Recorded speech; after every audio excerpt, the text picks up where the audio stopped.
Alors c'est ravissant que de recevoir dans l'esprit qui a animé cette journée, Madame le professeur Sevestre, qui a répondu déjà tout à l'heure à des questions qui concernaient son domaine, son champ. Et alors, ce que je voudrais dire, c'est que l'un des sentiments qu'il faudrait que chacun soit convaincu à l'issue de cette journée, c'est qu'il y a, à travers des propos qui peuvent paraître très très éloignés, mais des croisements très très très forts qui se font de discipline à discipline. Soyez les uns et les autres totalement convaincus. Yves, c'est également une unité entre les chercheurs. Madame le professeur Sevestre, merci. Merci, Monsieur de Rochelle. Bonjour à tous, et je voudrais d'abord remercier Monsieur de Rochelle et Sylvie Testelin de me permettre d'être ici aujourd'hui, et en tant que partie prenante de l'équipe Chimère, et puis aussi pour évoquer l'imaginaire ou l'imagination. Alors on ne peut pas, je me sens obligée de le faire, parler d'imagination sans rappeler Jules Verne quand même, dont notre université porte le nom, et le président de l'université n'est plus là, mais je pense qu'il serait très content qu'on évoque cette imagination au service de tous et qui met en valeur à nous. Il faut bien le dire également. Pourquoi, alors, quand on m'a proposé cette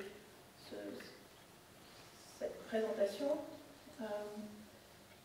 parlant d'imagination, je me suis dit, mais voilà, comment faire passer ce qui me paraît important sur le quotidien de l'activité clinique, de la recherche et de ce sur quoi j'ai pu travailler et ce qui motive mon appartenance à l'équipe Chimère. Et bien sûr, pour moi, c'est le vaisseau, puisque je suis médecin vasculaire. Et le vaisseau, dans ses aspects, bien sûr, cliniques, mais on n'en parlera pas aujourd'hui, d'exploration, on montrerait un tout petit peu, et puis de compréhension, puisque l'imagination, c'est finalement le but, la compréhension.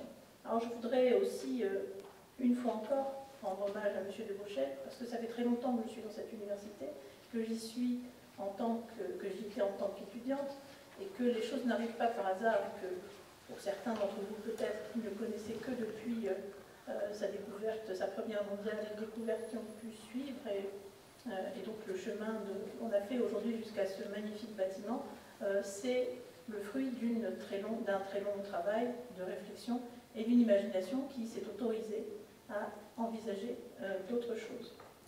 Alors pourquoi ce titre des vaisseaux et des hommes? Alors pour ceux d'entre vous qui aiment Steinbeck et qui connaissent Des souris et des hommes, j'ai voulu leur rendre un petit hommage quand même aux souris dont je vais parler, qui sont tellement au cœur des modèles animaux qui sont utilisés en angiogénèse, et des hommes bien sûr parce qu'il faut que l'application clinique serve aux hommes au final. Et puis aussi pour ceux qui ont lu ce roman, la finalement difficulté que ces deux personnages ont à vivre ensemble. Ils sont tellement différents, et l'histoire est tragique, hein, ça se termine malheureusement mal, mais aujourd'hui on va imaginer qu'elle se termine bien, et de penser que les choses qui sont très différentes peuvent se compléter, peuvent aboutir à quelque chose qui fonctionne. Alors je n'ai pas de lien particulier autre que celui qui me lie à ce magnifique bâtiment en construction et à cette équipe de recherche pour ce qui est de cette présentation. Alors au commencement était le verbe ou le vaisseau. Le vaisseau est utile à la vie et à la croissance des organes, que ce soit au moment de la vie intra-utérine, mais aussi au moment du cycle féminin, le corps jaune, on va en reparler. Le vaisseau est absolument indispensable. Là, vous voyez ici, sur cet embryon, vous voyez le développement du réseau vasculaire. Lorsque l'on met en évidence, ou lorsque l'on cultive des embryons chez les souris knock-out, c'est-à-dire transgéniques, pour lesquels il n'y a pas de facteur de croissance vasculaire, comme le VEGF, eh bien, il n'y a pas d'existence de la vie. Donc, le vaisseau, parce qu'il implique, et donc sa croissance, et bien sûr parce qu'il amène de l'oxygène aux tissus et leur permet la croissance, est absolument indispensable à la vie. Et donc, comment ce vaisseau va-t-il se développer et comment va-t-on pouvoir le réfréner dans le cas des cancers, le favoriser si l'on pratique une transplantation ou si l'on veut, notamment en ce qui me concerne, pour les patients qui présentent des ischémies ou une absence de vascularisation, le favoriser, et peut-être comment finalement le créer, le conduire et en évaluer son architecture. Alors, les phénomènes d'angiogénèse, je l'ai dit, peut-être que pour certains d'entre vous ça paraît trivial, mais c'est quand même bien de pouvoir le mettre en perspective, parce que les récentes découvertes qui sont à l'origine des traitements les plus importants de ces 10 dernières années, et je pense notamment aux traitements anti-angiogéniques des cancers, aux inhibiteurs des tyrosine kinase aussi, qui permettent la guérison de certains cancers, ou en tout cas un allongement spectaculaire de la durée de vie, et aussi également de pouvoir comprendre comment les tumeurs fonctionnent. Eh bien, ce sont des phénomènes d'angiogénèse. Lorsqu'une tumeur se développe, lorsqu'elle n'a pas de vaisseau, elle va croître jusqu'à un certain volume, et puis au bout d'un moment, il va y avoir une nécrose au sein de ces cellules qui va être liée à la présence d'une hypoxie, c'est-à-dire à l'absence d'oxygène, qui va être à l'origine donc de nécrose centrale. Cette nécrose centrale, ça va être un formidable starter, booster pour la création de cette angiogénèse. Cette découverte, elle est liée à Judah Folkman en 1971, elle n'est pas très ancienne, mais elle a complètement révolutionné notre façon de raisonner par rapport au vaisseau et au rôle qu'il pouvait jouer. Et donc lui, Judah Folkman, son idée c'était de dire, ben voilà, si on arrive à supprimer la vascularisation des tumeurs, et notamment à jouer sur le VEGF et les facteurs de croissance, on aura guéri les cancers.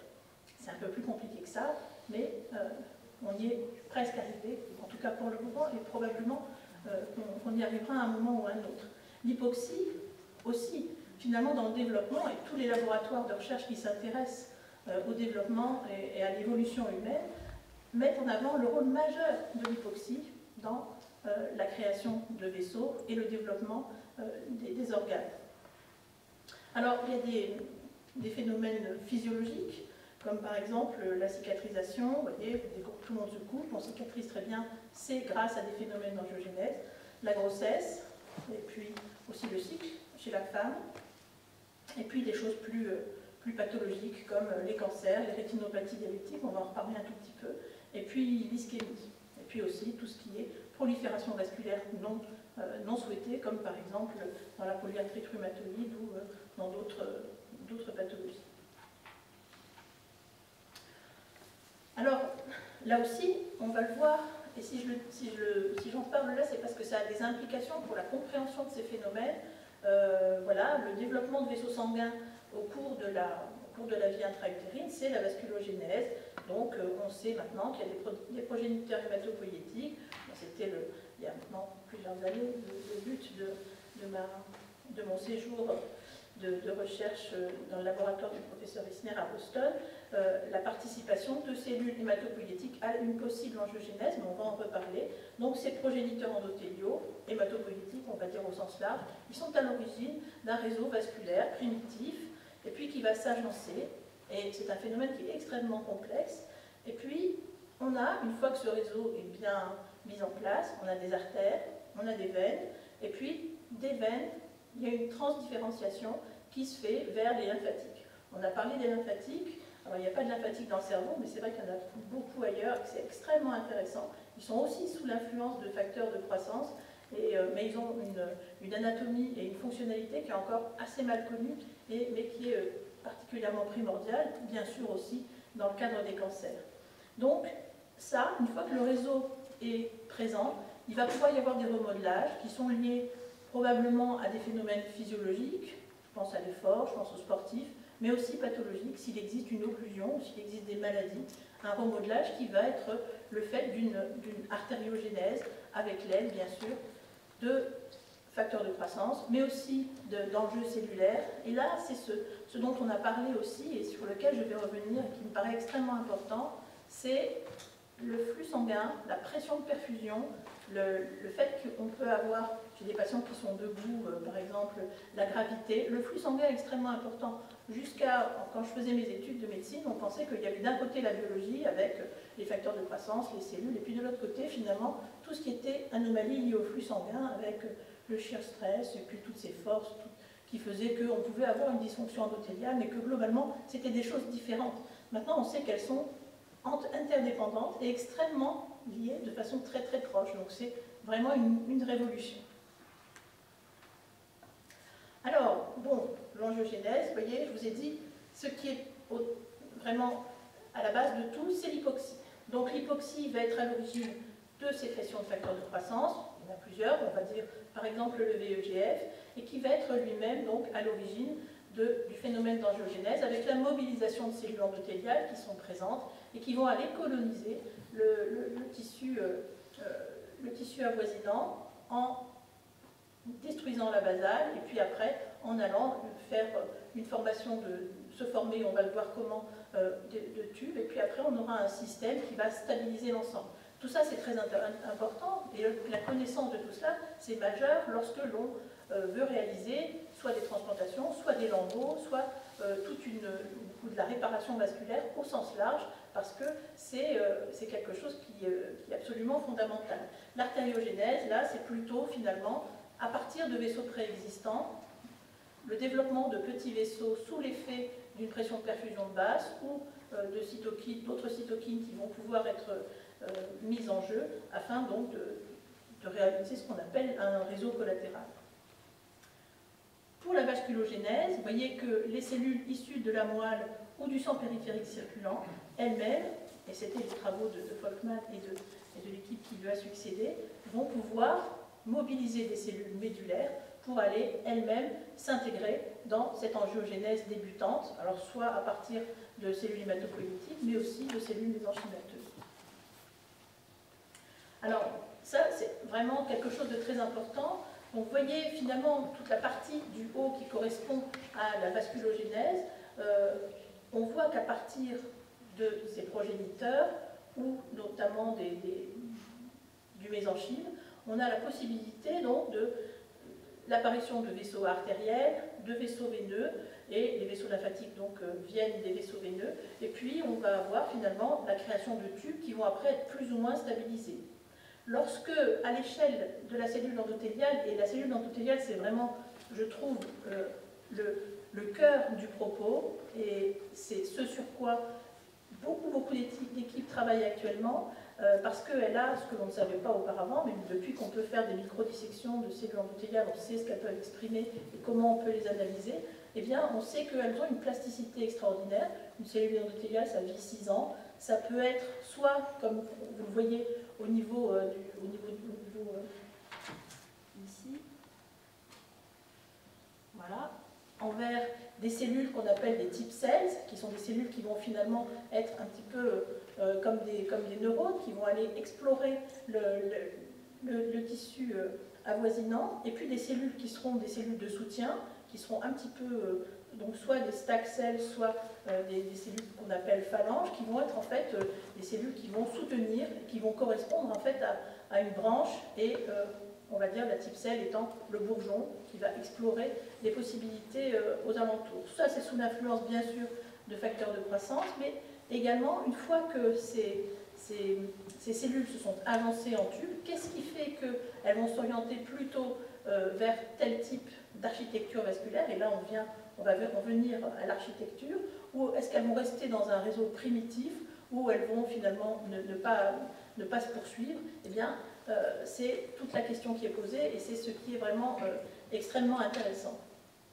Vous voyez en bas le réseau primitif, qui est un réseau, donc en fait le VEGF au départ on l'appelait permeability factor, ça donnait des œdèmes. Et moi les patients que j'ai vus qui avaient eu de la thérapie génique avec du VEGF, ils avaient un œdème très important. Alors oui, ils avaient des néovaisseaux, mais on ne comprenait pas très bien pourquoi. C'est parce que finalement, vous voyez, ce réseau vasculaire qui est en bas à gauche, eh bien, il n'est pas très bien construit, pas stabilisé, et il fuit.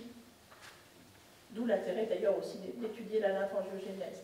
Alors que lorsque ce réseau est finalement fixé grâce à d'autres facteurs de croissance, eh bien, il va acquérir une maturité, et notamment les fameuses cellules de soutien qu'on avait au départ, pour lesquelles on était un petit peu méprisant, on dit oui, ben c'est comme les fondations, hein, ça n'intéresse pas grand monde, eh bien elles sont absolument majeures parce que c'est elles qui vont assurer non seulement la solidité de ce réseau, mais aussi déterminer le devenir de ces vaisseaux s'ils vont poursuivre leur croissance ou s'ils vont au contraire être interrompus. Alors, je vais passer assez vite sur les facteurs de croissance. Vous voyez, ici, le VEGF, tout le monde connaît, les angiopoïétines qui vont aussi avoir à la fois un aspect pro-angiogénique, mais aussi de consolidation. Et si je parle de ça, c'est parce qu'au sein de l'équipe, on s'intéresse aux malformations vasculaires. On sait maintenant que les malformations vasculaires, dont je vais reparler après, sont associées à des anomalies génétiques, finalement, des récepteurs liés à cette angiogénèse, notamment toutes les malformations veineuses sont par exemple mutées TAI2, et c'est quelque chose qu'on a découvert depuis pas très longtemps, et donc les malformations vasculaires en général constituent un formidable bassin d'expérimentation pour l'étude des vaisseaux, et notamment par extension forcément des vaisseaux pour le traitement des cancers ou pour la guérison de l'ischémie. Donc je ne vais pas revenir sur les 4 étapes donc, de l'angiogénèse telle qu'on la connaît depuis maintenant assez longtemps, pour finalement aller sur l'acquisition d'un réseau qui va être mature ou pas. Et c'est toute la grande difficulté. Pendant les 20 dernières années, finalement, on sait faire de l'angiogénèse sur des modèles animaux, même sur des hommes, et on sait maintenant que ça fonctionne plus ou moins bien. On sait que, bon, après tout, on a des vaisseaux qui sont relativement visibles, qu'on arrive à explorer par échographie, par IRM, par artériographie ou angio-IRM, mais ces vaisseaux, ils ne sont pas forcément fonctionnels. Et ce qui nous intéresse, c'est la deuxième partie du schéma, c'est-à-dire comment on peut stabiliser cette vascularisation. Alors un mot sur les cellules souches. Elles ont les caractéristiques globales des cellules souches, et c'est vrai qu'on sait maintenant que des cellules souches, il y en a un petit peu partout. D'où l'intérêt finalement de continuer à travailler sur ce que l'on peut voir à l'imagerie. Est-ce qu'on peut voir les cellules souches, notamment musculaires, ce qu'on appelle les cellules satellites, qui sont ces toutes petites cellules en périphérie de la fibre musculaire? Est-ce qu'on peut les voir à l'étage cardiaque? C'était tous les travaux qui avaient été faits sur le traitement de l'insuffisance cardiaque post-ischémique par injection de myoblaste. Et puis, bien sûr, sur tout ce qu'on peut permettre grâce à ces cellules dans le cadre de l'angiogénèse. Eh bien donc, on ne sait toujours pas, finalement, quelles sont les cellules qu'on doit choisir. Est-ce que c'est des cellules hématopoïétiques non différenciées? Est-ce qu'elles sont déjà différenciées et cultivées? Est-ce que c'est plutôt des cellules mésenchymateuses? On est encore au tout début de l'exploration de ces techniques. Donc nous, ce qu'on a utilisé, c'est principalement des progéniteurs endothéliaux, parce que c'est ceux qui sont les plus, ils sont finalement déjà avancés dans leur fate, enfin leur devenir, et bien plus ils sont faciles à cultiver et être injectés chez des patients qui en ont besoin. Voilà, je vais passer assez vite. 2 types d'angiogénèse.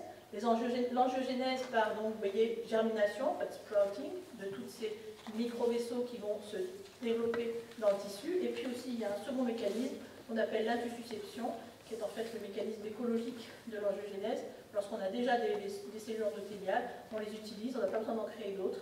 Et puis, par intussusception, on va arriver à stabiliser le réseau, comme je vous l'ai montré, ou créer d'autres vaisseaux. Voilà. Alors, notre but, c'est ça, finalement. Notre but, alors moi, je suis médecin vasculaire. Vous voyez ici une occlusion de l'artère fémorale superficielle chez un patient. Donc, il y a une occlusion artérielle, donc il souffre au niveau du membre inférieur. Et avec un peu de malchance, si ça ne suffit pas, il va peut-être avoir besoin d'être amputé. Bon, je vous rassure, hein, quand on a une occlusion de l'artère fémorale superficielle, vous voyez qu'on a à côté une artère qui est au-dessus, ici, qui est l'artère fémorale profonde et qui va jouer ce rôle d'artériogénèse pour finalement pallier à ce que l'on n'a pas avec le vaisseau conducteur qui est l'artère fémorale superficielle. Eh bien, on a ces mécanismes d'angiogénèse chez le patient standard sans qu'on ait besoin de donner de traitement. On a ces mécanismes d'artériogénèse. Pourquoi est-ce qu'ils ne sont pas suffisamment efficaces? Comment est-ce qu'on peut les aider? Et quelquefois, pourquoi est-ce qu'ils sont trop efficaces, comme par exemple dans la rétinopathie diabétique ou sur le pied diabétique multicompliqué. Donc voilà, en microscopie électronique, ce que l'on voit à droite, le réseau vasculaire qui n'est pas efficace et qui aussi à l'origine de ce qu'on a dans les cancers au départ, parce que voilà, une fois que ça saigne ou que ça fuit à cet endroit-là, il y a une destruction, une fuite, donc une mort cellulaire, et puis donc une hypoxie, et ça relance le phénomène d'angiogénèse qui va être lui aussi à l'origine de l'apparition de nouveaux vaisseaux, ce qui va renforcer la croissance tumorale. Et puis à gauche, vous avez ce magnifique réseau microcirculatoire avec son unité, l'artériole, la veine, et puis qui fonctionne très bien. Alors, il y avait deux, trois choses qui me paraissent très importantes que je voulais partager avec vous. C'est que tout ça fonctionne ensemble. On n'a pas les vaisseaux d'un côté, les muscles de l'autre, les nerfs. L'angiogénèse est neuro-induite, donc ça ce sont les travaux de Anna Eichmann, qui est à Yale University et qui était au Collège de France, avec laquelle j'ai pu travailler un petit peu, qui travaille beaucoup sur finalement la coopération entre la croissance nerveuse et la croissance vasculaire, qui sont très interdépendantes et qui sont finalement, qui surviennent en même temps. Alors peut-être pas sur tous les territoires, mais en tout cas, c'est vrai que ce qui fait que les stimulus sont les mêmes. Et vous voyez, bon, si une souris qui naît a une rétine qui est complètement avasculaire, l'hypoxie va être à l'origine d'une hyperproduction de VEGF qui va stimuler les astrocytes, donc cellules nerveuses, on est bien d'accord, qui vont être à l'origine d'une germination de cellules endothéliales et qui vont donc migrer via le nerf optique vers la périphérie de la rétine et donc être à l'origine d'une rétine qui pourra être vascularisée et donc qui pourra être fonctionnelle. Il y a un rétrocontrôle. Lorsqu'il existe trop d'oxygène, le taux de VEGF va diminuer. C'est ce que l'on voit d'ailleurs chez les nouveau-nés qui reçoivent trop d'oxygène et qui ont une neuropathie. On a ça également à l'inverse, finalement, chez les patients diabétiques qui ont une rétinopathie diabétique par excès de production d'oxygène qui va être à l'origine d'une d'une hypoxie qui va être à l'origine d'une hypervascularisation rétinienne. Voilà ce à quoi ça ressemble. Alors vous avez, c'est pas très évident, mais les nerfs qui sont en rouge et le marquage précam qui montre les artères et les veines en bleu. Et vous voyez que finalement, il y a une vascularisation qui est notée par les grandes flèches des artères qui vascularisent les nerfs, et puis par les petites flèches des nerfs qui vont être adjacents des artérioles. Vous voyez que les lymphatiques, notés en L, alors il y en a 15 je crois, ils sont complètement différents, éloignés de ce schéma. Et pourquoi? Eh bien, donc ça c'est la même chose, vous avez la superposition du marquage du réseau, donc ça sont des modèles de peau, d'oreilles de souris, donc qui sont des modèles qu'on utilise assez souvent. Vous voyez que vous avez la même chose sur la peau. Par contre, les vaisseaux lymphatiques, eux, sont très loin de tout ça. Donc ça, c'est une illustration de ces deux types de cellules endothéliales et le rôle de l'hypoxie. Vous voyez, le rôle de l'hypoxie est absolument majeur. Vous voyez, en bleu, vous avez une type cell, donc une de ces cellules endothéliales qui va se ramifier et qui va, sous l'effet de facteurs de croissance, les neurophilines par exemple, ou alors les sémaphorines, tellement joli nom, va aller être à l'origine d'une croissance cellulaire. Et puis de l'autre côté, eh bien, vous avez ces cellules dites cellules de base, avec les cellules de soutien qui sont en vert, qui vont être finalement le rameau porteur de ces cellules endothéliales tellement plastiques. Il n'y a pas d'autre exemple dans la nature de plasticité à part ces cellules endothéliales. Elles sont absolument passionnantes. Alors juste ce schéma pour revenir à la clinique et montrer le rôle de la rapamycine. Donc on pourrait reparler de la rapamycine, mais la rapamycine c'est de la sérendipité, hein, donc c'est à partir de quelque chose qui avait été trouvé sur l'île de Pâques et qui a été ramené. Mais vous voyez que la rapamycine, par son effet mTOR, va stabiliser, diminuer la vascularisation. On l'utilise dans le cadre de protocole dans le service de M. de Gauchet et dans l'unité, et donc va avoir un rôle direct sur la croissance des cellules endothéliales. Donc, une fois qu'on a ces cellules endothéliales, on va les maintenir quiescentes. Pourquoi? Pour préserver leur normalité, pour identifier des voies de civilisation pour des cellules, par exemple des cibles thérapeutiques, pour mieux connaître leur métabolisme, et puis parce qu'elles sont extrêmement plastiques. Alors, ça aussi sont des travaux qui sont absolument passionnants de l'équipe de Peter Carmelier à Louvain, et qui montrent que ce que l'on connaît maintenant des cellules endothéliales, c'est qu'on étudie leur, et grâce finalement aux techniques qu'on a pu acquérir depuis, on étudie leur métabolisme propre. Et on voit que le métabolisme, par exemple, de cellules quiescentes, il est complètement différent en ce qui concerne la glycolyse ou la sécrétion d'acides gras que des cellules tumorales ou que des cellules de certains organes. Et pour le faire court, vous voyez ici qu'en ce qui concerne les cellules, alors ce ne sont pas des cellules, vous voyez, les organes qui sont montrés là, ce ne sont pas les cellules neuronales, c'est vraiment les cellules endothéliales du cerveau qui sont finalement,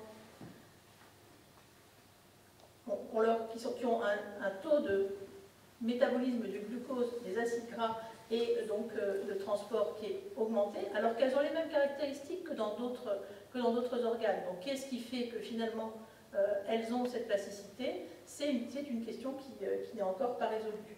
Donc selon le type de cellules endothéliales, on a des métabolismes, dans le type d'organes que l'on explore, on a des métabolismes qui sont différents.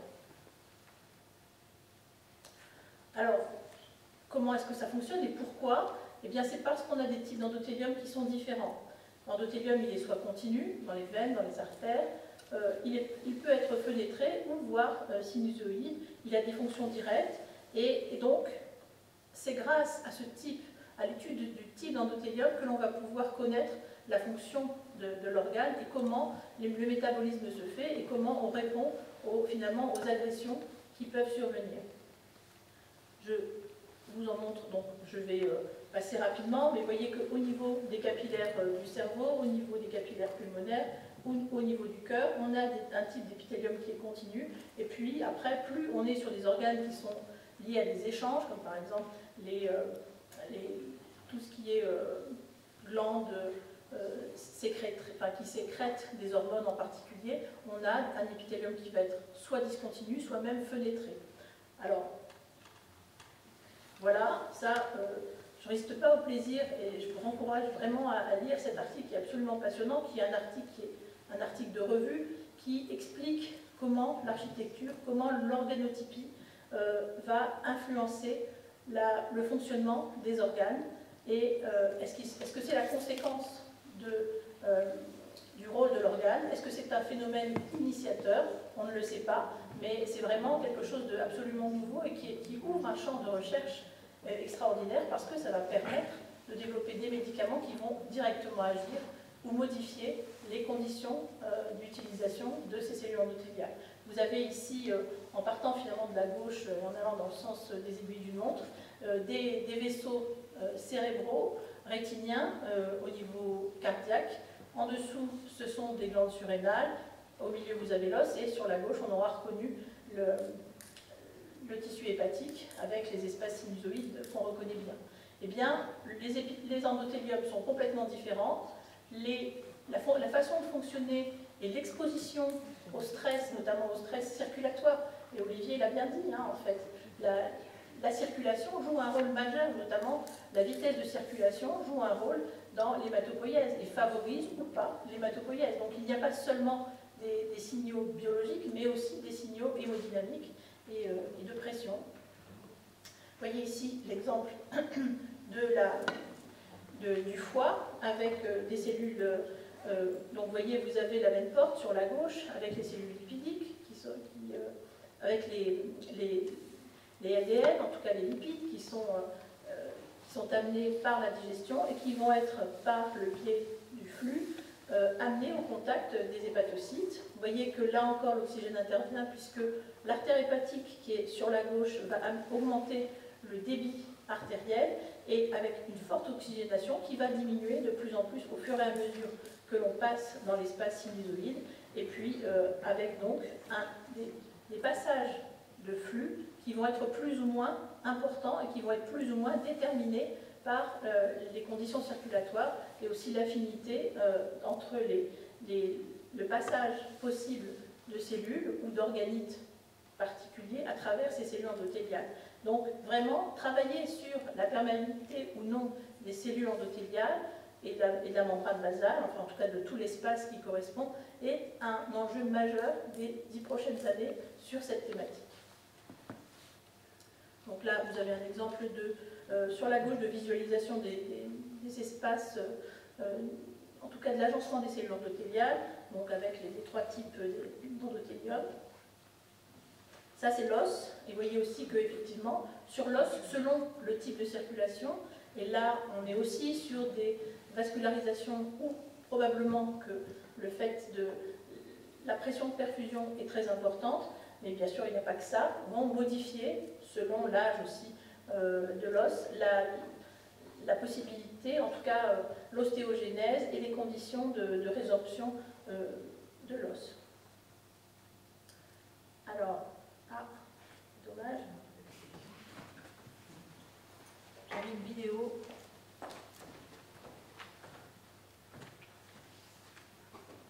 Voilà.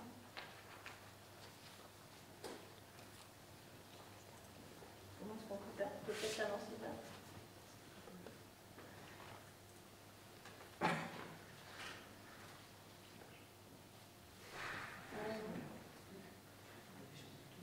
Non. Il n'y a pas beaucoup. Normalement, quand on la lance en temporairement, elle se...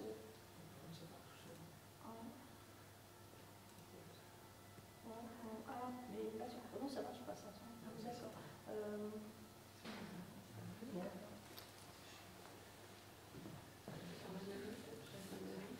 Manuellement, je vais essayer.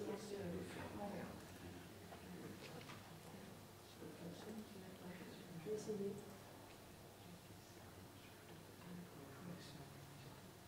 Non, mais comme ça, c'est comme ça.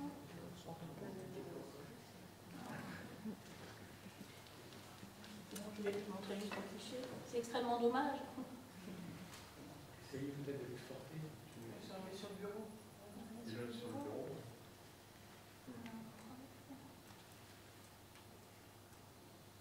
On va la copier.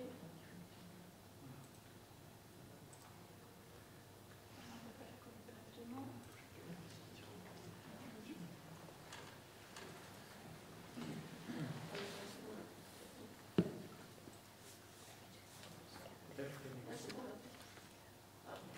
Non. On va quand même voir l'image. Je vais vous montrer l'image, c'est dommage.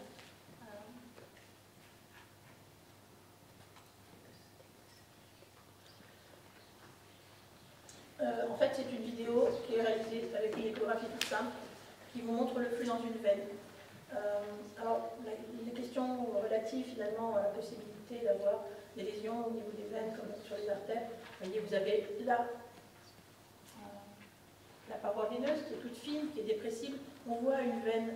L'architecture, c'est très important parce que la veine, c'est un système capacitif qui se dilate avec un flux qui est lent. Vous voyez que normalement, on voit sur la vidéo le flux qui arrive et qui circule avec notamment, et c'est le problème des veines, c'est qu'au niveau des deux valvules que vous avez là, qui sont les petits dispositifs anti-reflux, qui vont permettre, parce que nous sommes bipèdes depuis pas si longtemps, et on n'est pas très adapté à la bipédie, qui vont permettre que le sang ne retombe pas, c'est à cet endroit-là, dans ces petits reflux, ces petits replis valvulaires, que vont se créer les thromboses veineuses. Et finalement, c'est ça, c'est que la veine se dilate, le contenu de la veine, en tout cas ce qui circule, le sang, va être en contact très longtemps avec un endothélium qui est très protecteur.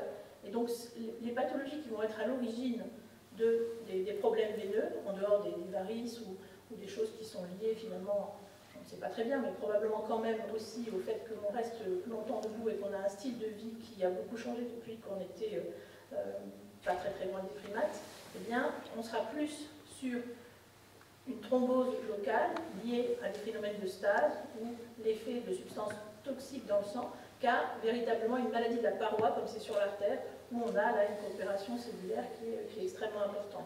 Quand on voit ça, on se dit que les schémas que je vous ai montrés et les facteurs de croissance qui sont attachés à l'angiogénèse, et là c'est l'angiogénèse veineuse par exemple, eh bien on a toutes les possibilités pour évaluer, avec maintenant des marqueurs que l'on maîtrise de mieux en mieux, les pathologies et d'aller au contact de ces pathologies avec des méthodes d'exploration qui sont simples, comme par exemple l'échographie, mais aussi, bien sûr, l'IRM. Voilà, donc pour terminer, et je vous remercie de votre patience, l'architecture est dévolue aux fonctions des vaisseaux.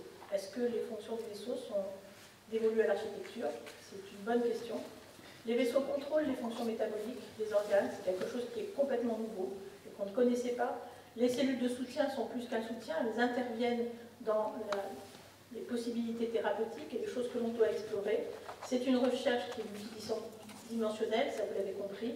Et donc pour terminer, est-ce que l'architecture crée la fonction ou est-ce que la fonction implique l'architecture? Je laisse réfléchir.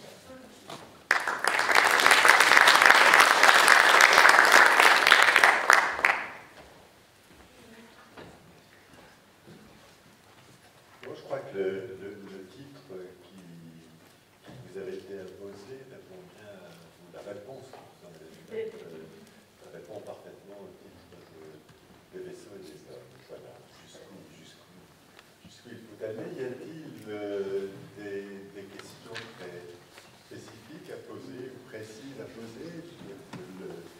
Le monde de Madame Obato souhaite poser une question. À la fin, vous demandez la structure et la fonction. Pour moi, c'est lié. Parce que, encore une fois, on n'est pas construit au hasard. On n'est pas conçu au hasard, même. Heureusement. Et justement, c'est cette faculté qu'on a, je pense. Les questions que je vois que les collègues posent, alors moi je travaille plus sur l'os, d'autres types matériologiques, mais d'une manière générale, la constante qui est qu'on retrouve à toutes les échelles du corps humain, c'est sa capacité à s'adapter, à s'optimiser, l'énergie, dans tout ce qu'il fait, il est complètement optimisé. Et donc la structure et la fonction, elle est liée justement pour optimiser. Voilà. Pour nous, par exemple, c'est pour le contrat mécanique. Pour subir un contrat mécanique, là c'est pour s'adapter, sa morphologie, sa structure. Donc pour moi, c'est intimement lié. Effectivement, quand on parle de matière biologique, il ne faut jamais dissocier les deux. Il y a toujours des gens qui regardent le côté morphologique, le côté fonctionnel, de l'autre côté, mais pour ma part, c'est comme si on regardait que la moitié d'une face, par exemple. Moi, je suis entièrement d'accord avec vous. Mais c'est vrai que, d'une manière générale, les médecins ont tendance à mettre en fait dans des catégories les types de vaisseaux qu'ils explorent. En se disant, ben voilà, la veine, elle s'adapte effectivement au type d'organe qu'elle draine, mais elle peut complètement changer, et elle change si l'organe change lui-même. Parce qu'en fait, la nature, elle est faite quand même pour s'adapter. Et donc, elle ne demande pas notre permission. Elle va tout simplement s'adapter pour pouvoir résister aux contraintes. Pour ne pas... C'était Sylvain qui disait, justement, peut-être que notre organisme, le point clé, c'est ne pas mourir. Donc, il va s'activer pour pouvoir trouver tous les systèmes à l'environnement, local et systémique, justement, pour pouvoir éviter, justement, j'allais dire, le shutdown. On a un exemple extrêmement marquant, c'est en fait les artères utérines chez la femme qui est en l'absence de grossesse, qui sont des artères résistives de petit calibre, qui sont comme des artères musculaires finalement, et dès la grossesse, du fait de la colonisation trophoblastique, elles changent complètement d'aspect, de fonction et d'hémodynamique. Donc les vaisseaux sont intelligents.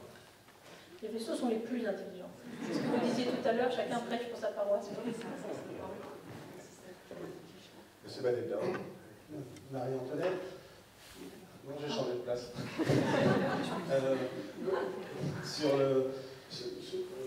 En regardant les jugulaires, il arrive de voir des valves. Alors, je ne sais pas si elles existent, si elles n'existent pas. Et si oui, comment vous les regardez et est-ce que vous les quantifiez? Est-ce qu'elles peuvent avoir un impact en pathologie? Qu'est-ce qu'on peut me dire sur les valves des jugulaires? Alors, je ne peux pas te dire énormément de choses sur les valves des jugulaires parce qu'il y en a très peu.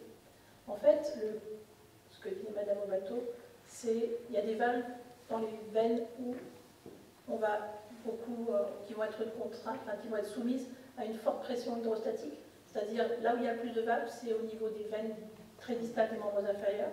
Et plus on monte, au niveau de la veine cave inférieure, il n'y en a qu'une, c'est la valve d'Eustaphie. Et au niveau du système supracave, eh bien, il y en a très peu, parce qu'on a très peu besoin du fait de la la pression, théoriquement, de ce système valvulaire.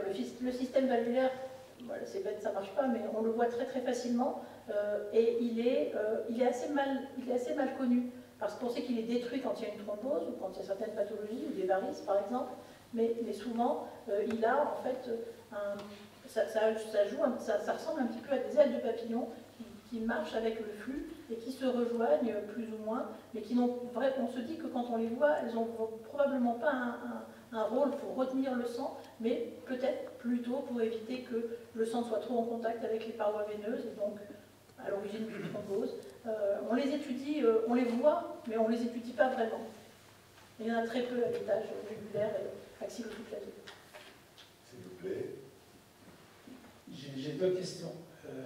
Dans votre pratique, soit expérimentale ou clinique, est-ce que pour vous, il y a vraiment une angiogénèse ou c'est la microcirculation inactive qui devient active? Ça, c'est la première. La deuxième, est-ce qu'au niveau des facteurs de croissance, c'est pas mon métier, la biologie, il y a un seul facteur de croissance qui touche les différents tissus en fonction de leur différenciation, ou il y a plusieurs facteurs de croissance qui peuvent être spécialisés en un domaine? Je reviens à l'idée des vagues jugulaires. Moi, en tant que chirurgien, je le vois. En tout cas, peut-être ne passe pas. Peut-être ça revient à nos ancêtres quand on dit marcher sur quatre pattes. Vous considérez le monde antérieur comme la tête, on a des vagues qui sont restées chez ça. Dans la jugulaire, il y en a pas. Elle est très très distale et c'est près de la jonction avec la veine sous-clavière. Pour la première question, ça s'appelle l'artériogénèse, c'est-à-dire c'est les petits vaisseaux collatéraux qui se mettent lorsqu'il y a une obstruction ou qu'il y a une pression de perfusion inférieure à 30 mm de mercure, quand il y a en fait une hypoxie, voilà, on a cette artériogénèse, donc des vaisseaux préexistants qui vont se dilater, qui vont grossir. Et la deuxième question, c'était, ah oui, quel type de facteur de croissance? Non, il y en a plusieurs, bien sûr. Le principal pour l'angiogénèse tel que moi je l'ai étudié, c'est le VEGF et le FGF, ainsi que le HGF, mais il y en a d'autres.